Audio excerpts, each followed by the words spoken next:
Over the period of time Vetri sir வந்து அவர் படத்தை பார்த்துட்டு அவரு சில விஷயங்கள் சொல்லும் போதும் எனக்கு வந்து ஓகே அவரே அதை மீன் பண்றாரு. ஏன்னா அவங்க கூட ஒரு 7-8 பேர் ஒர்க் பண்ணியிருக்காங்க. அவங்களுக்கான ரெகக்னேஷன் இருக்கு. இந்த படத்துல நான் ஒர்க் பண்ணியிருக்கேன்னு சொல்லி அவங்க வெளியில எங்கேயாவது ஒரு ஸ்கிரிப்ட் ரைட்டர்ஸ் 2 டைரக்டர்ஸ்லாம் இருந்தாங்க. எங்க கூட முன்னாடி படம் பண்ண டைரக்டர்ஸ். அவங்களுக்குலாம் ஒரு லைஃப் இருக்கு. ஸோ எல்லாரோட உழைப்பு இது. இதை சும்மா நம்ம அப்படி கேட்டகரைஸ் பண்ண வேண்டாம். நானும் இதுல என்ன கான்ட்ரிபியூஷன்றது என்னோடது எனக்கு தெரியுன்றதுனால அவர் தான் அதை இனிஷியேட் பண்ணாரு. ஆமாமா உங்க உழைப்புக்கான ஒரு மரியாதை இருக்கணும் அப்படின்ற மாதிரி அவர் சொன்னதுனால அப்ப நான் ப்ரொடியூசர்ட்ட சொன்னேன். ப்ரொடியூசர் ஓகே சார் என்ன சொல்றாங்களோ அந்த மாதிரி நம்ம செய்வோம் அப்படின் போது நாங்க அடுத்ததா ட்ரைலர் வரும்போது கூட வெறும் வெற்றிமாறன்ற பேர் மட்டும் தான் நம்ம போட்டோம்.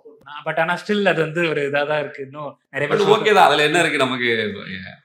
பட் என்னன்னா யாராவது கதை டெம்ப்ளேட்டா இருக்குன்னு சொல்லும் போது வெற்றிமாறன் கதைன்ற அவருக்கு அது கெட்ட பேர் ஆயிருமேன்ற பயம் தான் நமக்கு இருக்கே தவிர, என்னப்பா வெற்றிமாறன் இவ்வளவு கமர்ஷியல் கதையா சொன்னாருன்ற மாதிரி யாராவது கேட்டக்கூடாதுன்ற ஒரு பயம் அதுதான் வருது எனக்கு இப்ப யோசிக்கும் போது.